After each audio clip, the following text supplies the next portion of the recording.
Hey, it's Jeff McNichol down here at Mom's Music, 1900 Melwood Avenue.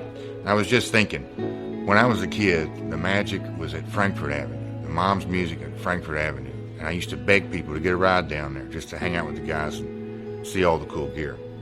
Now that I'm the owner of this store, it's like a dream come true. We're recreating the magic with the vibe that we used to have at the old store. We're carrying all the gear that you're going to possibly want. We're giving you the outstanding service and personal attention that you deserve.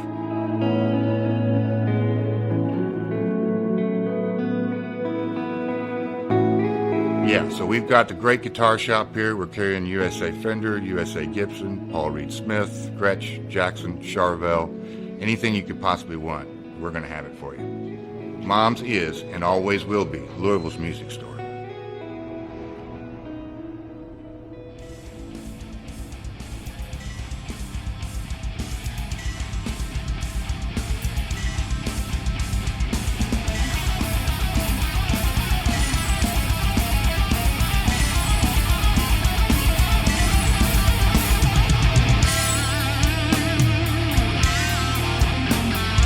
Thank you for tuning into the Metal Forge. I am Mark Jackson and I am your host. The premise of the show is pretty simple. Awesome interviews and awesome music.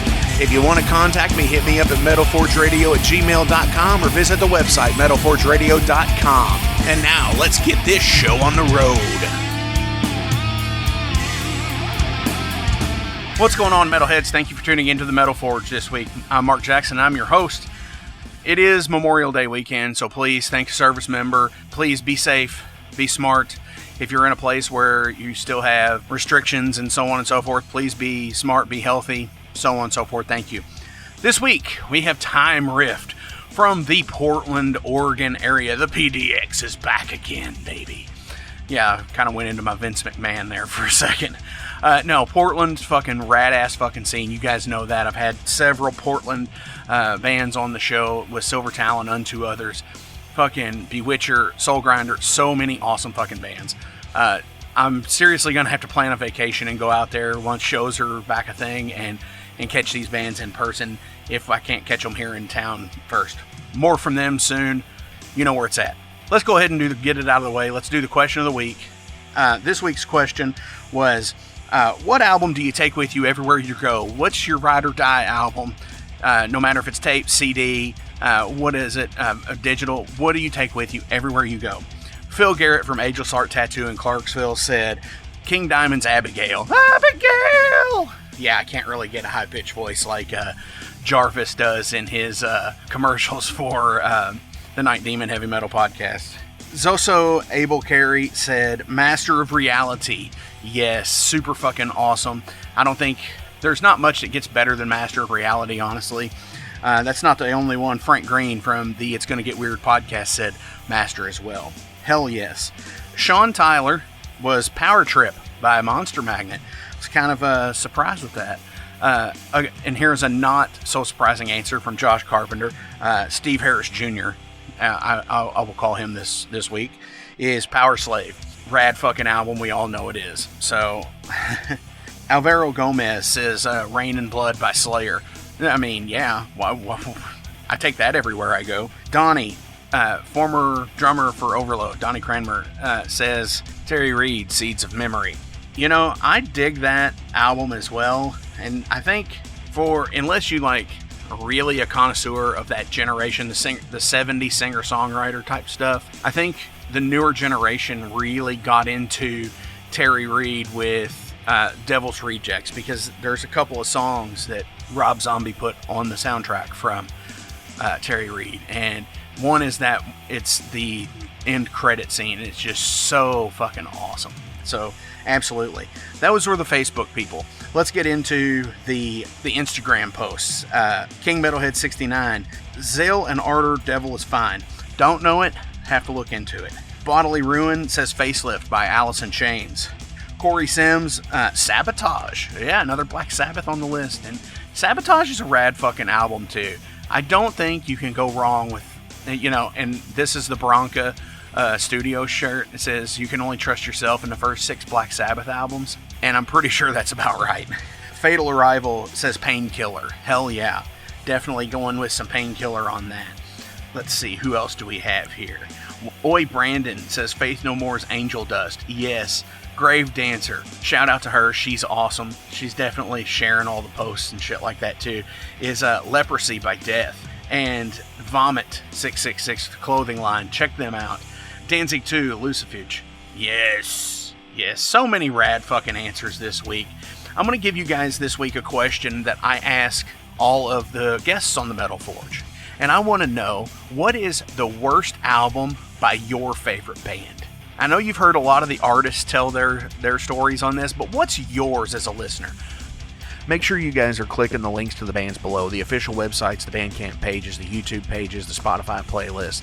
Without being able to play shows, this is the only way these guys can make any kind of money. So please, click those links, show your support, and help these people out, because they are the ones that need it the most. Also, thank you to the sponsors, Mom's Music, Maxwell's House of Music. Go get your gear from those places. Check out Bert, Bobby, Brooks, Howard, and Mike at both of the stores. Click the links, momsmusic.com, maxwellshouseofmusic.com. I also want to say, anywhere you can get this podcast, you can get the Wrestling Steve Show, It's Gonna Get Weird podcast, and the Night Demon Heavy Metal podcast. So please, after you're done listening to this show, listen to these people as well. They have great content. Super fucking rad people. Check them out. Also, Better Days Records. If you're in the Louisville, Kentucky area, or, you can click below. They have a Discogs page for some really cool, rare shit you can find. So, check out Better Days Records. All right, Metalheads, I'm being joined here again in the Portland area because it's such a super rad fucking scene. This time with Time Rift, and we have the whole band here today. How are you all? We're fucking great, man. Doing great. Awesome. Hell yeah. Why don't we go around the room here and introduce ourselves to the listeners of the Forge? All right. I'm Terrica. I play the drums in Time Rift. I'm Levi. I'm the bass and vocals of Time Rift. And I'm Justin, and I play guitar and the band dad. Yeah. And I'm a huge pain in the ass to these two. Band dads usually are. I get it. You guys started in 2014 in the Portland area. Again, shout out to that awesome fucking scene. And you guys are a little bit different than some of the other bands that I've had on the show from there, like the Unto Others and the Bewitchers and Soul Grinders. You guys are more of a heavy metal rock, heavy rock band. But you did a cover of Hawkwind, which lends to the space rock feel. That one was kind of a fun one. I don't remember why we chose that one. Probably just because it's... We all like Lemmy. I mean, it was more of like we did a couple Lemmy songs. We were recording our album. I mean, that one's just, it's fun. And yeah, it's definitely kind of different, not as expected, I would think, of people that play and whatnot. And it turns out it's also, whenever we play it live, usually is the one that gets people to dance the most. Yeah. Well, hell yeah. Which is always kind of a fun thing. We kind of, we try to do, we were just talking about this earlier, because a lot of times the metal scene, you get the cross-armed, They're all like, oh. standing there while we want to get people up their feet and, get that grand funk vibe with the foot stomping music. Right. So. Well, and that seems to be a thing where you either have that or you have the other. Very rarely anymore do you have both happen. Yeah, I mean, and I kind of feel that way, like, you mentioned like Bewitcher, and I feel like they kind of do that same good middle ground of they got their black metal influences, but then they have their like early Metallica or Ozzy or Danzig influences too, and they kind of, that's why we jive with them so much, is because they're not just a metal band, and I don't think we don't consider ourselves a metal band per se, but we just ride that middle line of, we're not some retro rock band, right? Because we're obviously, we want to push boundaries as what we can, but at the end of the day, it's all about writing a good riff and a good beat and all that kind of stuff. Well, for sure. And so back in March of 2020, you all released Eternal Rock. Tell me about that. Well, so Eternal Rock, we actually, was it 2018? 2018, yeah. Mm-hmm. We actually recorded it just at the end of December in 2018. And that was just more like, we just got to the point where we got songs and ready to go. And our good friend, Charlie Korn, who's an amazing drummer who's toured with Incantation and a bunch of other really good bands, and Skeletal Remains. He's an amazing dude and killer drummer and great engineer too, and knows what he's doing. And he recorded us in December. And so we spent a good chunk of like 2019 trying to shop it around, because we don't want to be one of those bands that just spends all this energy and then releases it on Bandcamp, on a Wednesday, and no one downloads it or something. We just wanted to be more special. And so we had a lot of patience with it. And then as things kind of progressed, we, decided, let's bang it out. And we decided in March of last year, just kind of arbitrary at the end of 2019, I think. And then COVID hit, and it was kind of like, well, fuck it, let's just put it out there. And we did. And then we did it just a tape, limited edition tape, which sold out pretty quickly, which was kind of nice getting that response. And then when was that, like summer last June? June, yeah. Mm-hmm. June, we got hit up by Dying Victim Productions out of Germany to do kind of like a, I don't know, I wouldn't call it a re-release per se, but I guess it was on vinyl and CD. And that came out in November in Europe. And there's distribution in America and stuff too on a couple of different labels and whatnot. So it's been kind of a little bit of a slow burn as far as it getting out to the world and from our end of things. But, you know, with the pandemic, the last show we played was like the week before Oregon shut down. And it was kind of a weird feeling because it was like one of those things where it was at a really good venue in town and the bands we played with were great, but people were just kind of like a little unsure of what's going on. Right. I mean, we kind of were too, because at this point you're like, what's going on in China? What's going on in Italy? What's going on anywhere else? Yeah. And then we played that show, and it was kind of like the attendance was kind of low, and the people that were there were just, everyone was already kind of spacing apart, not sure what the hell's going on. And then it was the next week, COVID hit, and we're like, well, shit. And then, I don't know.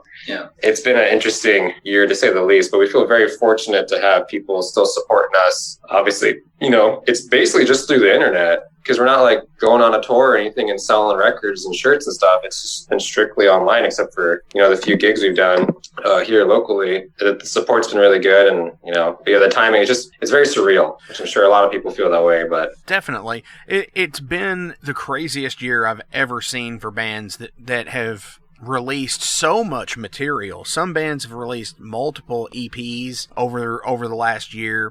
Some of them have released an album and an EP. And as much as I think I've always said on the show that content is king, and the more content you have, the more of a following you can achieve. But sometimes, you know, you've got to know when to draw the line, I guess, because if you can't tour something, especially if you are used to going on tour and you have that regiment to where you go and you record and then you spend 30 days out and then come back and then go back out for another, you know, you're constantly in the rotation. It's difficult, and I can't imagine, because I'm usually not a touring guy anymore.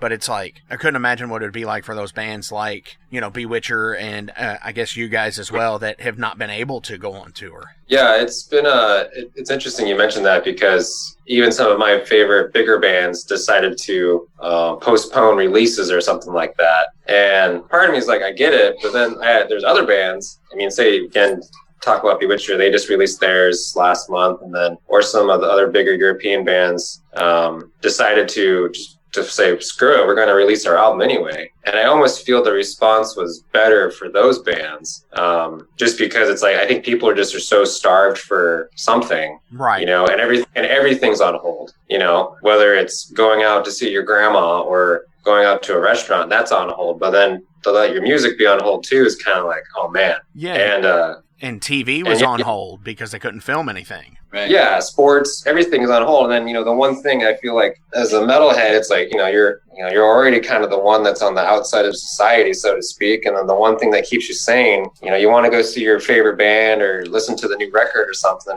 And to not be able to do that is just kind of weird. But yeah, I can't imagine. Like, we had like our friends in Unto Others, their drummer Collins, like he's literally my neighbor, he lives down the street. And I was texting him, and I was like, they're almost to Salt Lake, and it was like that next day the tour got canceled. And I was like, man, like they're like, we're not sure what we're gonna do. We're gonna try to do this, do that, and then it's like, oh yeah, the Decibel Music Tour just got canned. Yeah. And it's like not the day before it started. It's like, fuck. Like I feel kind of fortunate that we didn't really have anything big and planned per se. We had some plans. We were supposed to do a tour with Charger from Oakland, and that was kind of weird too, just because I think it got postponed from like April, then it was going to be July, and then all of a sudden July turned into not happening, and then next thing we know, it's 2021, and right, and here we are. It's really bad as well to see like so many of my friends that, you know, have either been on the show or friends on Facebook, and you follow their band for so long, and they were overseas when stuff was happening. Yeah, people who were selling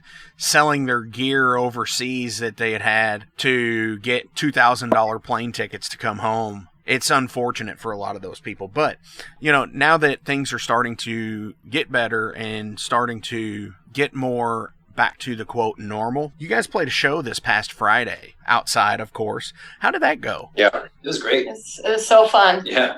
Yeah, it's we're technically reporting from Milwaukee, Oregon. That's where I live, right at my house right now. It's just a few miles south of Portland. And the Milwaukee Arts Commission decided last year to do a thing called Porch Fest. And the premise is that anyone can sign up for it just to engage the neighborhood and the communities. So you get everyone from Joe Blow over here with his acoustic guitar. There's a cellist over here. And then our friends run a performance theater, and they're like, hey, do you guys want to play our parking lot? Free show, and there's plenty of room for people to be spaced and distanced, and we're going to sell beer inside because we have our license. And it was like, without a doubt, there wasn't even a question. I got the text and I told them, like, hey guys, we're playing a show. I don't know what day it is, but we're doing it. They're both on board, obviously. And yeah, it was, like I said, the weather was perfect, and we set up our stuff, and there was it was a decent turnout, like 100 and 150 some people throughout a couple hours or so, and hell yeah. And it was surreal too, especially because like we're all vaccinated, and a lot of our friends that showed up are vaccinated, and then I would see people I haven't seen in practically almost a year and a half,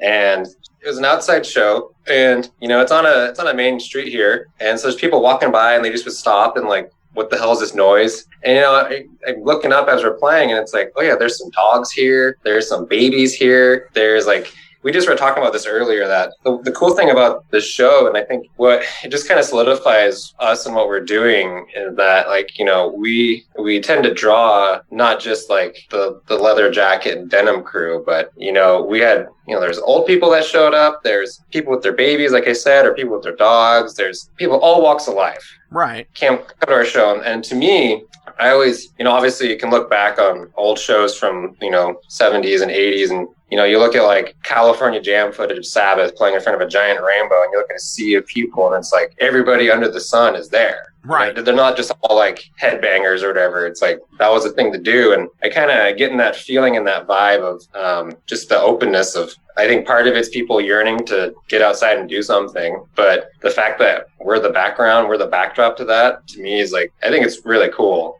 Yeah. And we have a lot of really good close friends that just kind of spread the net of everyone's inviting somebody, and then all of a sudden at the end of the day you're just got a full parking lot of people, and we played a few covers and stuff, but at the end of the day, like, they're hearing our tunes. Yeah, definitely. You bring up California Jam with Sabbath and everything, and it always has seemed to me, seeing that footage from that show, it makes the Sabbath tunes a little less evil sounding when they're playing under that backdrop.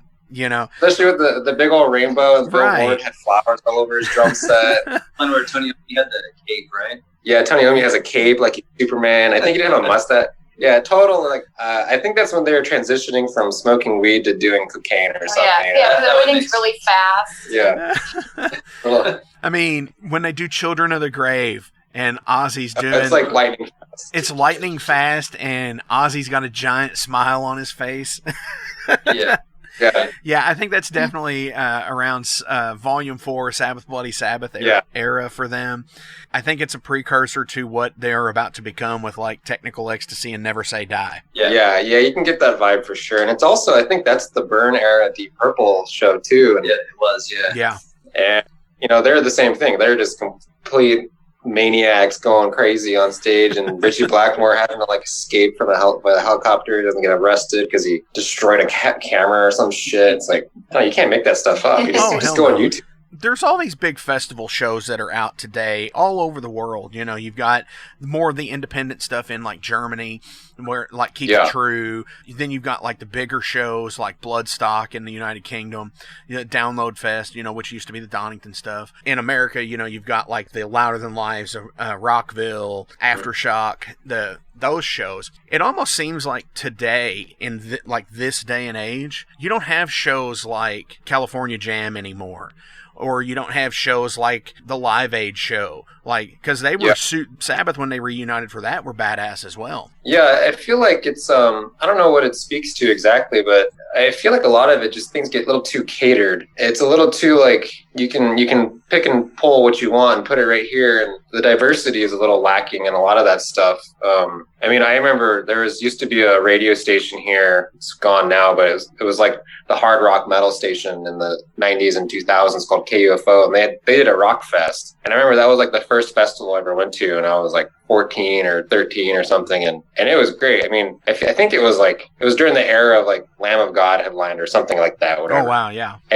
But it was still so cool for me because being able to go to something like that, and the lineup was just obscure bands and then big bands. And I feel like a lot of stuff now, it's like, I don't know, like how many shows should like Deep Purple keep headlining or something or I don't know, like Five Finger Death Punch crap. It's like, no, it's kind of kills the buzz. And then I don't know, or like, I don't know, it's kind of hard to say, but like, you know, especially in Germany, that's definitely like on our radar once COVID kind of relaxes its, you know, stranglehold on everything. Just I feel like, you know, we've had to go back to Bewitcher, like their German tour was really successful, and we obviously our label's based there too now, and you know, I feel like they kind of know what's up with heavy metal and rock and roll more than Americans do. I think that's been a thing always. Yeah, I feel like it's always been that way. Definitely, because and I say always because it goes back to the 70s and the 80s with Motorhead and Metallica and all of those bands, Saxon. It goes back to those guys also, not just now, which is we get to reap that benefit being musicians now because, as I've said, Portland is such a hotbed for awesome bands coming out. I think Germany is the ultimate destination for most of those bands to get to. Yeah, for sure. And, you know, Portland's an interesting spot because to speak to the diversity of music, it's kind of crazy to think about all the different bands that are here. It's not just like it's one style of anything. It's a bunch of different things. Yeah, which makes it's kind of exciting, but it's also kind of tricky to navigate, especially for a band like us, because we've always felt like we don't really fit into any mold per se. It's like we're not an extreme metal band, but then we're not gonna, we're not some, dad rock band or something like that. Right. Playing like the blues bar down the street or something, which we'd love to do that too, obviously. But the thing is that you could. Yeah, that's the thing. That's what's kind of nice is like we're I think just as happy to play a bill with some death metal band as we are with, I don't know, playing with Bewitcher or Idle Hands or Unto Others or something like that. Right. It's a lot of fun, to say the least. When you can go to a show here and it's, you're not getting bludgeoned by, I don't know, Cannibal Corpse ripoff bands for 4 hours or something. Yeah. Right. You get the ups and downs of different styles and whatnot. And that's one of the things when I've always promoted shows, I've tried to do that. All right, so take a second, hang out. We're going to come right back to the Metal Forge with Time Rift. Hey, are y'all in a band? Do you need merch for shows? By now, I'm sure you've seen all the Metal Forge patches that are available, along with many more. Well, the printer I use for those is UKR Patcher. Check them out on Facebook and Etsy. They do awesome custom work and for extremely affordable prices for any band budget. Check them out, UKR Patcher on Facebook and Etsy. Welcome to the night. You think you know Night Demon? Then the Night Demon Heavy Metal Podcast is for you. Step into the darkness as we peel back the curtain to give you an unprecedented, all-access look into the mind and the heart of the demon. We're talking band history, song analysis, studio anecdotes, stories from the road. It's everything a diehard Night Demon fan could want and more. This is the only place to learn the inside scoop, the deep dive trivia, the untold tales from the band members themselves and those closest to the Night Demon story. Need more? The Sacred Night Demon Crypt will be pried open to reveal demo recordings that have never before seen the light of day, all with in-depth commentary by the band and the people who were there for the writing and recording process. This is a gold mine, a treasure trove of all things Night Demon. Head over to nightdemon.net or wherever you listen to podcasts. With the album that came out just over a year ago at this point, what's next? I mean, are y'all writing and recording for something new? No, we've been grinding away at writing some new stuff for the second album. That's been primarily our focus until we got this gig, and then we just ran through pretty much everything. I think we're just taking it a little slower than normal per se, because it's not like we're up against some deadline, of like a tour or whatever release thing. And the second album's going to be released on Dying Victims, and obviously it's kind of TBD right now, but we're just really basically just writing songs that, okay, cool, we got it down now. Let's kind of like rework it to make it like the best really being critical, but not too critical. And I'm sure I drive these two crazy with cutting things, doing this or do that. But there's about 4 songs down pretty solid right now. And so we're kind of looking at it as about almost a halfway point. Definitely. With obviously tons of ideas. And I mean, we're all constantly writing things at home and thinking of ideas and whatnot. So there's definitely no stagnation on our end. I just think we're at a point where we're very fortunate with our contract with Dying Victims that it was, a second album was included in our deal. And we want to make it, 10 times better than Eternal Rock. It's getting there. So we're working. Hell yeah. It's good. Definitely. You did sit there and you said something in that I want to point out, and that was you all write at home also and then bring stuff in. So is that usually the dynamic with the band, is that you jam stuff out at home and then bring it in and do it, or do you also do the big jam sessions at practice, or how do you all usually do that? Yeah, I feel like it's pretty collaborative, where we generally bring riff ideas, or Justin and I will work on stuff together and bring it in, be like, okay, this is what we're thinking, and then we'll run it by Terrica, just kind of jam it out, see how it goes. Sometimes we'll just, jam in the space and stuff comes out. But yeah, mostly it'll be like, someone like Justin will bring a riff in and, we'll just play around with it and construct a song around it. Yeah, and it kind of works. We all work really well together. Levi and I have been in bands together for going on 10 years now. Yeah.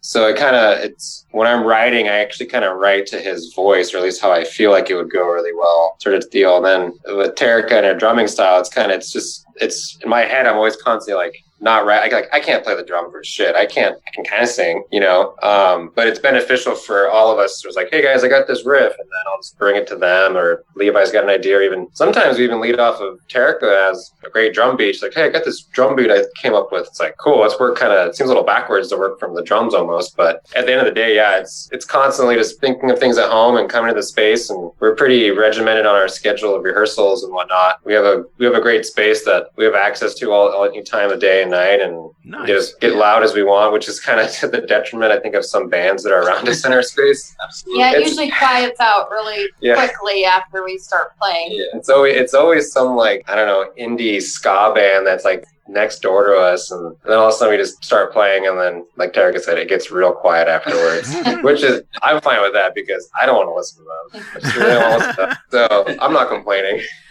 Last week I had Poison Speed on the show, and they were talking about their practice space being the same way, where you could hear the other bands in the room beside them, and they're trying to record albums and shit in there. And so it's like, as soon as they would hit record, the band would start playing next door, and they'd go next door and be like, hey guys, we're trying to record. And the guy was like, oh, well, you're not going to be bothering us. Yeah. Oops. And it was such a thing. It was like, bringing back anxiety from my day of doing that 10 years ago in our practice space. It's kind of funny how that works out. And I'm pretty sure we haven't settled on where we're going to record the next album, but it most likely be at the same spot where we did the first one, which is a cool recording studio in town called Toad House. It's I think Red Fang and bands like that record there, and just got really good vibes, and definitely the sound is really awesome, and it's easy to get to for us because it's it's down the street from where Terrica lives. And but yeah, the practice space thing is kind of funny, and it's, I don't know, it's kind of is what it is at the end of the day. It's right, we're gonna not turn down. Yeah. No, and it's the thing of everybody's in there for the same reason. Everybody's there to practice, and it does get kind of bad sometimes, especially if you have a set Tuesday, Thursday, Sunday routine.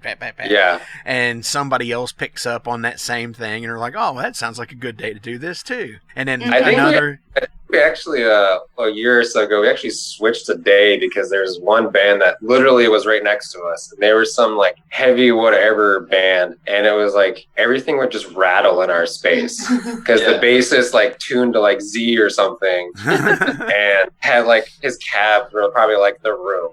And it was just man, we got to switch to Tuesday because Monday fucking sucks, man. Right. But it's actually interesting on that note, just because with the pandemic that I feel like half the bands are gone. We have a big when space where we're at, different rooms and whatnot. I don't know if it's not. I don't think it's a good thing per se, but it is kind of interesting. We've always talked about coming out of this, when venues do open back up and all that kind of stuff of who's still got their chops up, or who's even still a band. Right. And that's the weird thing about it, because the same thing in our space, years ago, was somebody would get fired from a band and you wouldn't see them for so long, and then they'd join another band in the same warehouse space. Not the same room, but 2 or 3 rooms down. And it's weird because it's almost like a little tight-knit community of people that come in and out of there. So yeah, I totally get what you're saying with that, is who's even still a band that was in the space with you guys pre-COVID. Totally. Yeah, it's just interesting. And, I feel like it's kind of a interesting moment to where, personally speaking, like I'm still working. We've all been hit or miss with jobs obviously last year, but, there's still time to jam and record and practice and whatnot. And to kind of see that dwindle a little bit it's like, oh man, that kind of sucks, just because, I don't know, it's like the creativity is kind of the only thing that keeps us sane. Mm-hmm. Right. We'll see what happens obviously in the coming months. Where Oregon's opening back up slowly but surely, and hopefully that means some real venues are opening up and whatnot. Yeah. Hell yeah, absolutely. More inside shows, for sure. Yeah, I never thought I would miss a bad sound guy yelling at me to turn down or something. Or I'm sorry, the PA's maxed out. We can't go louder than your ears. All right. Or get a fucking drink ticket that's worth one beer. A tall boy with Pabst or something. Oh yeah. $2. Little things like that. Yeah. Drink tickets. I love them because I usually am not a drinker anymore. Yeah. And it's like, that's almost as the equivalent to me as being paid in exposure. Yeah. Right. Yeah. It's so bad. Yeah, it's kind of, there's little silly things like that. I'm like, I hope a few things change with venues going forward, but I don't know. We'll be glad to play a show one of these days. That's in a live concert with actual, stage and backstage and crap like that. Although I will say, if they keep live venues a new thing going, that would be really cool. Like outside, I think that lends more to the testament of the community of the rock community. Right. I think it needs to be more like live amphitheater kind of stuff. Definitely. Yeah. For sure, because inside shows are what they are in winter time. That's great, but if you can have more outside festival type shows in the summer, that was always my big thing with festivals. Is I love going for a day and being like, this is fucking awesome. Get to see 16 bands, here and there, whatever, A stage, B stage stuff. But here recently, a lot of these shows have been ridiculous, where it's been 3 and 4 day shows, and it's maybe I'm old now or something, but that's too fucking much. Yeah. I don't want to camp out at a place like that, and Yeah, right. I like to have a shower too much now. Yeah, I know what you mean.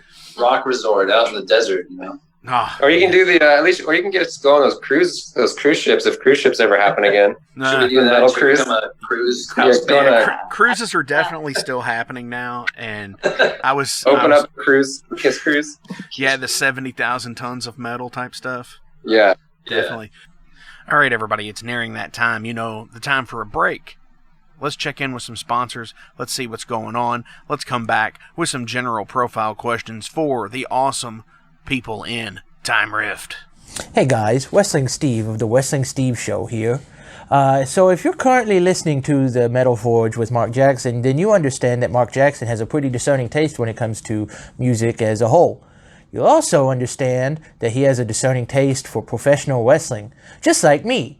My show is called the Wrestling Steve Show. I talk about modern and classic pro wrestling in a completely unbiased, unfiltered way. Be sure to check me out on all available podcasting platforms. That is the Wrestling Steve Show. And I am the host, Wrestling Steve. Just remember, like Confucius said, man who goes through turnstile in Thailand is going to Bangkok. Pro wrestling. So I'm going to shift gears here. I'm going to ask you guys some general profile questions about you all as people because, hey, we're a big metal community and metal is family to me. And here on the Metal Forge, I've been asking these questions for about 6 or 8 weeks now. So this week's question was, what is your ride or die album? So what that means is, what album do you take with you everywhere you go? No matter if it's CD, cassette, digital, what one album do you take with you everywhere you go? Yeah, mine changes, I don't know, a lot, but I guess, do you guys have an immediate answer? No, I gotta think.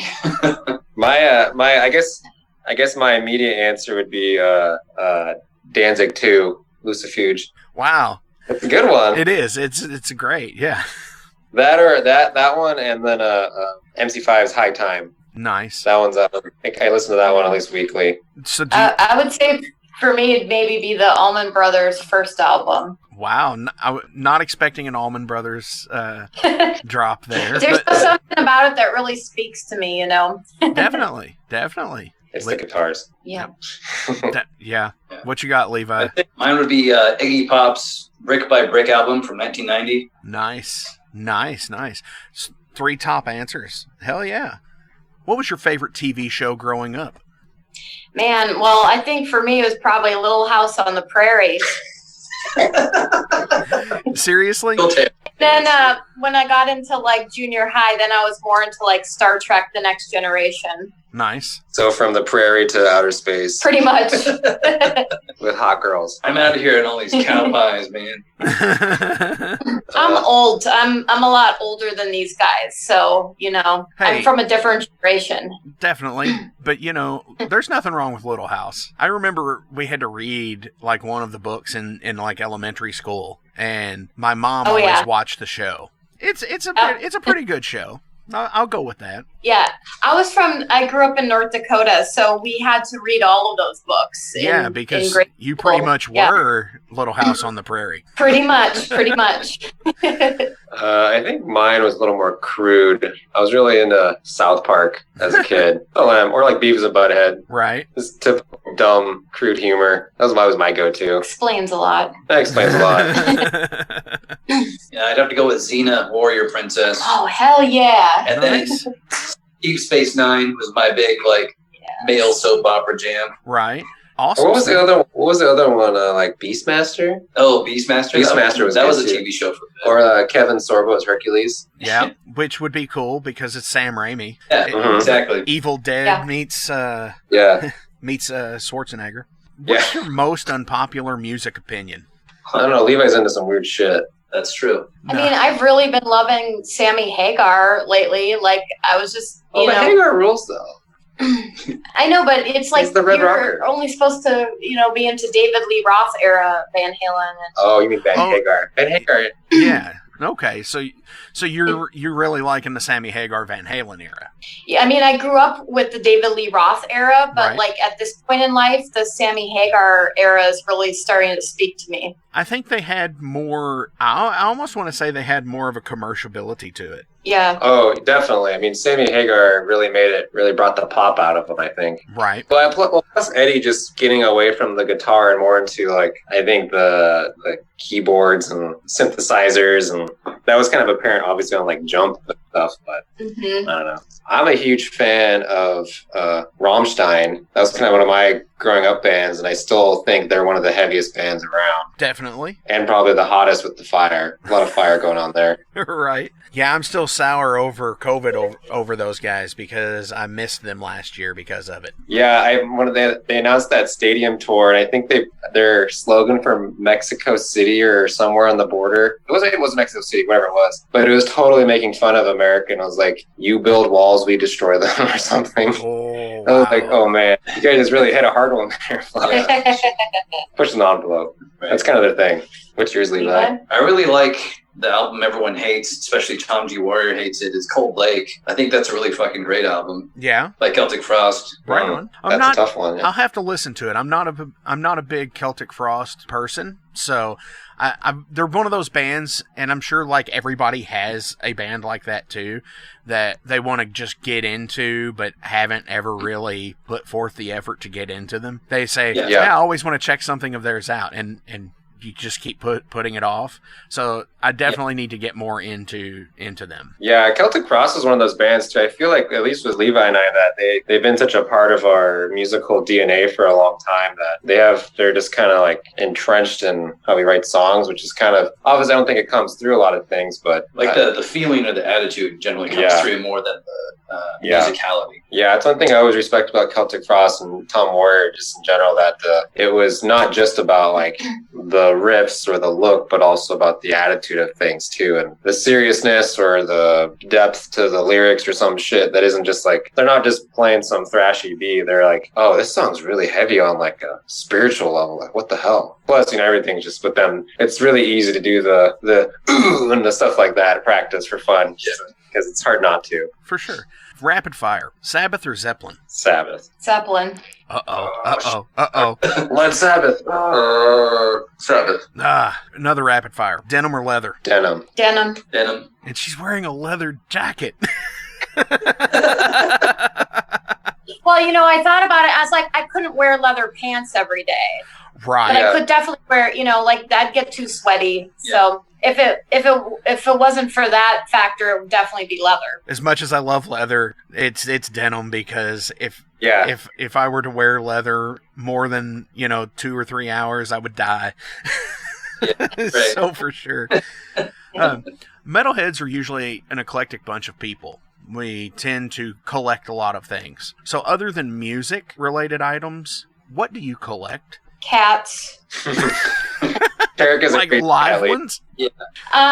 Live cats, yeah. I mean, I've got a limit to how many cats I can bring in the house now, but like I feed feral cats off my porch, and then more cats keep showing up, and then they get injured, so then I have to like take them inside and care for them. And I actually was doing a lot of cat fostering for a while, and realized that I couldn't keep the cats that I was fostering, that was considered a foster fail. So I'm trying to keep it in check, but yeah, understandable. Cats are the thing.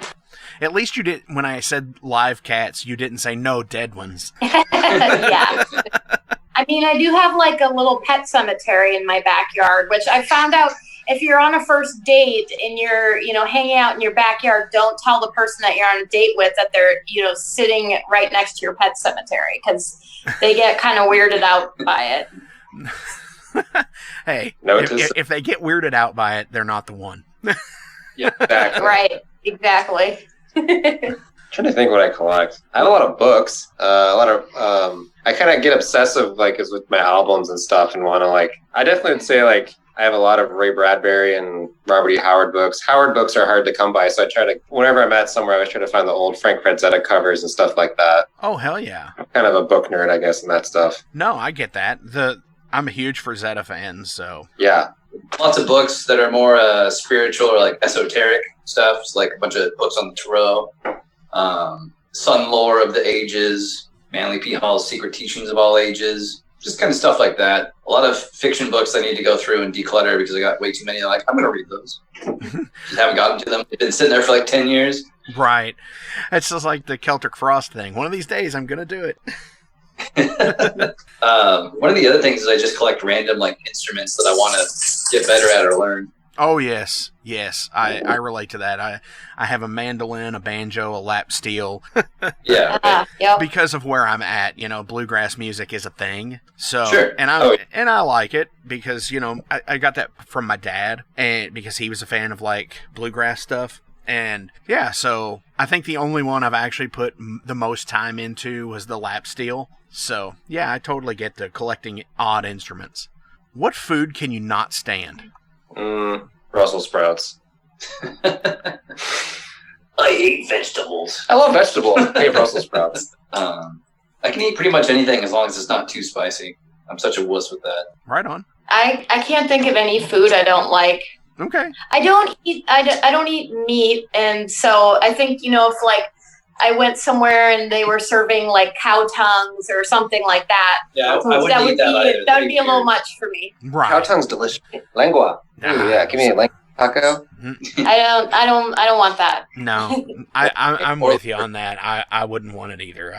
Ridiculous. I call it ridiculous. I know so many other cultures, it's like they utilize every part kind of thing. But yeah, which is awesome. The cow tongue thing for me is, yeah. Nope, can't do it myself. What's your biggest pet peeve? Justin's is probably me.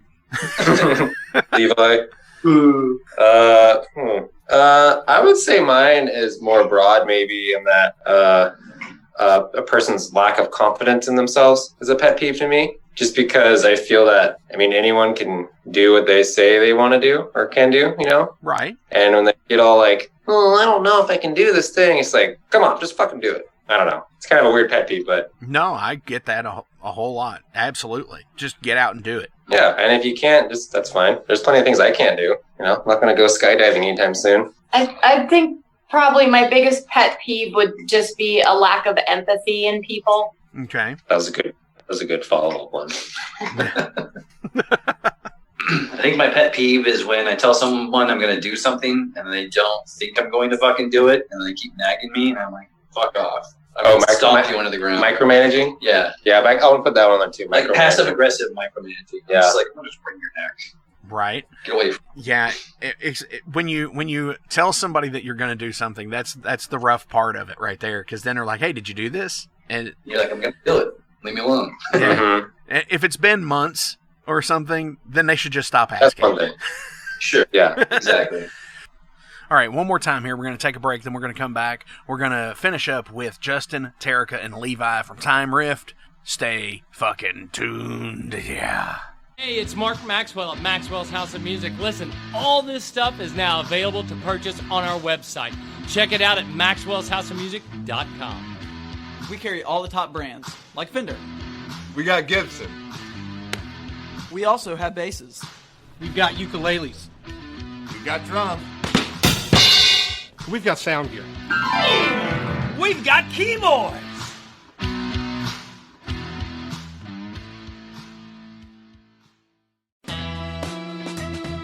Hi, this is Frank Green from the It's Gonna Get Weird podcast, a podcast I host with Scott Clark. You're going to get everything you need on the podcast. Lots of laughs, lots of music, some sports, and maybe some inappropriate shit.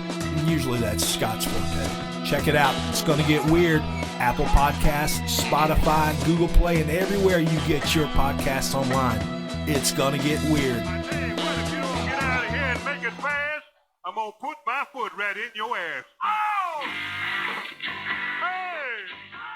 So with COVID and the shutdown of so many businesses and everything else, did you get any time to learn any new skills during that?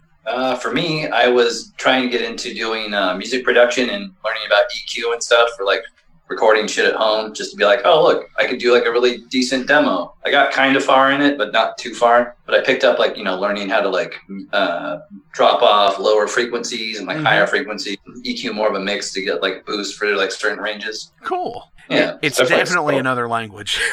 Yeah, absolutely. And trying to go back through and relearn music theory that I took in like college. Right. It's just like having to struggle through this again. Hell yeah. Getting a little bit better at it. I can read music a little bit better. Do you have one, Terrica? Not really. I mean, I got laid off for a couple months, and then when I went back to work, like working way more than I was working before the pandemic. But the couple months that I had off, I just like did all kinds of home improvement stuff. So, you know, I'm just learning more stuff about fixing my house and, okay, you know, that's cool. Yeah. Fair. I think that's mine too, because my job, my work, I never stopped working. So, but my wife and I did a lot of work in our yard and stuff, and, you know, leveling, you know. He already does all the things that people took up during the pandemic. Yeah. Like his Instagram name is Bread Fire Death, because he bakes and he like makes his own bread, and he's been doing that for years. So. Yeah, which has been kind of funny, because I bake a lot of bread, and I have a couple starters I take care of, and people asking all these questions. Like I remember it was like last April, I get all these questions from friends like, all right, how do you do this? How do you do that? And then I'd give them answers. And then it'd be like July, I'm like, hey, how's your starter going? Like, oh, I gave that up. Right. Like, I don't, because they were. I tried it for a week. Right. Weren't you going and trying to get like your flour and stuff, and it was like out of stock? Or it's like way more expensive. Yeah. I felt like an old man, like just like, damn this pandemic, I can't get any of my bread prices are too high. Yeah. Son of a bitch. There was probably going to be maybe 30% of a success rate, I would say, because 30% of the people that actually went out and bought everything out of the 100% that went out and bought everything, 30% of them probably actually made a turnaround into something that was edible. Other people just probably let it waste, or just, like you said, when you asked them in July, I gave that up. Because they thought the system was failing. I'm going to live off the grid now. I'm going to bake my own bread. Yeah, it's kind of funny. I mean, I think it just goes into the people trying to figure whatever the hell's going on, right? Trying to take up something, doing this and that, and then you kind of get stuck back in your old ways and things, which is, I think that's just human nature. Is if you're comfortable, you're comfortable, right? But I don't think I learned any new skills per se. I think I just honed some in. Right on. Terrica did a lot of house projects, and I did a lot of house projects myself, and I think I learned how to not want to kill my wife or myself for projects or something. Right. Stepping back and seeing the forest for the trees on some projects and things. A little more important. Definitely. So on the other side of that is, what is something that you've always wanted to do, but you're not coordinated enough to do? Skateboarding. Yes. Not coordinated enough, and too old for the injuries. Definitely. Wear a full. Yep. Yeah. I don't know if I really have one. Right on. I'll have to think about it. You have anyone, Levi? Yeah, I still want to get better at drums. Terrica was teaching me a little bit, so I still have some practice drumsticks at home. But it's funny that she said skateboarding, because when I got my second stimulus check, I went out and bought me a skateboard. Instead of a drum set. So I'm like, okay, I skateboard a little bit, but it's been 15 years since I last skateboarded. And I actually was stupid and was like, am I too old to skateboard? People were like, no, just wear pads. Right. But I'm not going to do any tricks anymore. I just want to go cruise around. For sure. I don't know if I have anything new I want to figure out, but I want to get back into. I used to play ice hockey. Nice. And that was kind of like my introduction to metal too. Was playing hockey, and then you put on Master of Puppets to get pumped for a game or something. And I haven't played in years, and definitely not a COVID friendly thing. No, but, definitely not. Definitely something I want to get back onto. I miss. It's just to me, hockey is the most metal sport because you're skating on razor sharp blades, and you're always in a pit. And you're always the pit is that the whole game is a pit, and you have this little rubber disc that you can knock someone's teeth out. And I remember playing hockey, and I would want to put on, like I said, Metallica or Slayer or something just to get pumped up. And some of the kids would be like, "What is this crap?" I'm like, "Screw you, man! This is how you get pumped to go kill somebody. That's the whole point of this game. Go full speed, man. You can't do that. Listen to nowadays country or something." What is the worst album by your favorite band? I would say, okay, so I'm a huge fan of Bathory. There's a couple albums in the night. Levi knows this answer. There's two. Requiem and Octagon by Bathory are probably one of the worst albums ever made. Yeah. To me, he's one of the best musicians and bands in the world. I don't know what he was thinking. Everyone always says, it was the 90s, man. So, that's my answer. Right on. You have one? God, I'm really drawing a blank because, it's hard to say who my favorite band is, but, it might be Led Zeppelin. And I can't. You're going to say Into the Outdoor? I love all their albums. Oh. I can't really pick one. That one's a good album. I was trying to think of, is there a Judas Priest album that, I haven't liked, but I haven't, listened to all of them. I haven't listened to the ones that Rob Halford's not on. And so, those are pretty bad. Yeah. So maybe one of those, but I haven't actually heard them. So I can't. Fair enough. He's never listened to them either. Well, if he isn't going to do it, why should I? Right. And he actually said that in his book. He's like, I've never listened to those albums. Yeah. So he has no reference of Ripper Owens as Judas Priest. So yeah. I feel like, not to cut off Levi just yet, but I feel like you're still thinking. I feel like with Ripper, he's always in bands after they're good. which I don't think is a knock on him at all, because I think he's a great singer, but I feel like the bands he's been in, it's like, oh, it was better before you joined. Sorry. I don't know. No, I know what you mean, though. I get that. And yeah, and I have message out to him about talking about KK's Priest and everything. And I'm just going to go with Injustice for All. You don't like Injustice for All? I like it. It just bothers me because there's no bass, one. And then it just feels like a fucking slog to get through because all the songs are so long and heavy. And after a while, it just becomes a monotonous tone to me. And man, that's like my introduction to Metallica. Don't like much Metallica. It was, Yeah, you know, it's weird. He's got his inclinations. right. Well, and I agree with you as well. You know, that was my introduction to Metallica as well. And I think I do like the album, but the problem is, as he stated, there's no bass, and the songs are, you've got multiple songs on that album that are 7.5 minutes plus. Yeah. So, yeah, I get that. And I think if they did put the bass back in the mix, like they had talked about doing when they released the anniversary edition, I think it would have been, I don't want to say it would have been a completely different album, because obviously it would have been, but I think it would have made more sense. Yeah. That album has like such an intense sound to it, just like the EQ, and it's like the compressed sound of it. But there's something about it, I heard it when it came out, which was that like 88 maybe, or Yeah. And so that just takes me back to, when I was 12 years old in North Dakota at that time, and it's just like the sound of that era. So even though it's like it's normally I would never listen to something like that and be like, oh, this sounds great. Like, oh yeah. But it's just like, it's really nostalgic for me, because it perfectly kind of encapsulates that time when I was growing up and, first heard heavy metal, like real heavier stuff. Definitely. I think mine's just skewed because I was way into Soundgarden and Alice in Chains, and like Nirvana and Black Flag back then when I heard stuff in high school. And then I heard Injustice for All. I'm like, this is pretty heavy. And then I listened to it. I'm like, why are they so where's long? it going? Where's it going? Definitely. It's going to the Black Album. Yeah. Yes. But that's always a James fan. So hearing Kill 'Em All, Ride the Lightning, Master of Puppets, just shredding. And then Metallica comes out with this grinding monolith of music. There's not really any swing in it, which it's really like... It's very industrial, strangely enough, for a Metallica album. Definitely. Rapid fire on this question. What band do you like that none of your friends like? Oh, fuck. Typo negative. I'd say Deer and Grey from Japan. Well, recently John Cougar Mellencamp really started speaking to me, and Justin gave me a lot of shit about that one. Oh, wow. He lives... That's a sign you're getting too old. He lives like 45 miles from me. Well, I guess we're visiting. Okay.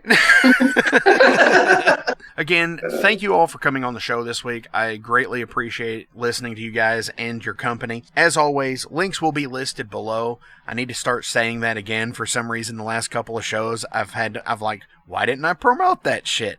So yes, links are always going to be listed below. So click those links, buy these guys' album, do everything for them, because they're fucking awesome. And do you have any shout outs you want to give to anybody before we leave today? I just want to give a big thanks to you, Mark, for having us. No, it's a cool thing. And I think another big shout out, you mentioned the Portland scene, our buddies in Bewitchers, Soul Grinder, Unto Others, all those dudes and dudettes. Solicitor, obviously, they're fucking great. We got all our homies in Canada. Spell. Yeah, I Road want Rash. to give a shout out to the boys and Villain. The boys, Oh, gosh. Hopefully the boys in Toronto are listening to this shit. Stay greasy. Yeah, stay greasy. Stay greasy, yeah. Super cool people as well. Final question. What album changed your life? Well, for me, it would be Kiss Animalize, because that album, when I was in about kindergarten, family friend took me down to his parents' basement, set me down behind his drum set and put on that Kiss record and gave me some sticks and told me to play along. And I was instantly obsessed with the drums and instantly obsessed with the band Kiss. And I begged for drums for 3 years, and I finally got them when I was 8. And my first 3 concerts were Kiss. Eric Carr era Kiss was, my introduction to the drums. So yeah, Sweet. That album changed. Let's see. I would say mine's more. It's the Swedish band Grand Magus, their album Iron Will, and it came out in like 2008, I think, or 7, whatever year it came out was. And we had a huge winter storm. There was like 2 feet of snow, which is very uncommon for around here. And I was stuck in my house for a week. And I just went to the record store and got that album. And that one was, it got me through that storm. So whenever I think about it, I think of the deep winter and the having an iron will to continue through it. Nice. I think Sonata Arctica's Silence album from 2001 was probably my introduction to being like, oh, this guy can sing really well. The metal in it is like incredibly fast and orchestrated like a classical composition, but it's also catchy as fuck. And that's something I've always kind of like tried to bring with me in music. Definitely. Hell yeah. Awesome. Levi, Justin, Terrica, thank you all so much for coming into Metal Forge this week. It's been super rad and fucking awesome. I've had such a good time. When touring picks back up, I'm definitely hoping you guys can make it through the Louisville, Kentucky area. We're headed your way. Or somewhere close, because I'll make the drive to see you all for sure. Hey, thank you all for tuning into this week's episode of The Metal Forge. I want to take a minute to remind you guys about the Patreon page. Over on the Patreon page, we have the tiers set up to support the production of the show. We feature the Down and Dirty, which is just $1. There's nothing special for that one, it just sends me a thank you, because every dollar helps. Then there's the Double Down and Dirty. Much akin to the Down and Dirty tier, everything helps produce the show in the end. You make your presence known, and I appreciate that more than you realize. Thank you for being a dedicated friend and supporter of the Metal Forge. By selecting that tier, you will receive some cool Metal Forge stickers in your mailbox. Now, we're really going to start pounding the metal madness with the Apprentice Metalhead for just $5 a month. By becoming an Apprentice Metalhead, you'll be given early access to the shows, published 24 hours before everyone else gets it. You're also going to receive 3 entries in any contest that we do here at the Metal Forge. You're also going to receive a 10% discount on all Metal Forge merch, and you're going to receive a sweet Metal Forge patch for your battle jacket or backpack. And now, here is the big one. This is the Master Metalhead for just $10 a month.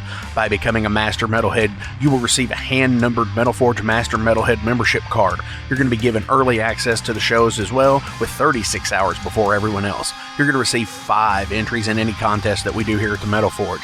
You'll be able to submit audio questions that I will use on the show of you asking questions to the upcoming guests. Remember, timing is everything, and you will need to keep up with the upcoming guest list on the website.